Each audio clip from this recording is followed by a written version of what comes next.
কি গো দিদি, ঘর পরিষ্কার করছো? হ্যাঁ রে, তুমি কি শুনেছো সবাই মিলে রাস্তায় আন্দোলন করছে?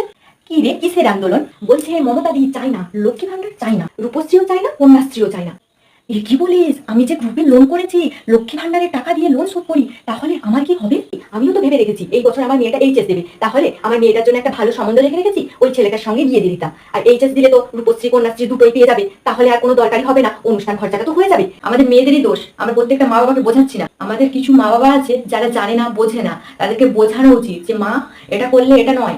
আমরা মেয়েরা যদি একটু বোঝাই মায়েদেরকে, প্রত্যেকটা ভোটে উনি আমাদের মাথার উপরে বসে নাচতো না। আর প্রত্যেকটা মায়েদের কাছে এটাই অনুরোধ, একটু বুঝুন। আজকের সমাজে দাঁড়িয়ে লক্ষ্মী ভান্ডারের কোনো দরকার নেই আমাদের। আজ রাখি বন্ধন উৎসব, সকল মেয়েদের কাছে আমার তরফ থেকে একটাই অনুরোধ, যে ভাইয়ের হাতে রাখি পরিয়ে শুধু এই কথাটাই বলো, এবছরের জন্য কোনো গিফট দরকার নেই আমার, শুধুমাত্র তুই এই কথাটাই দে, তুই কোনো মেয়ের সর্বনাশ করবি না। ব্যাস এটুকুতেই এবছর খুশি থাকো। সবাইকে জানাই শুভ রাখি বন্ধন উৎসব।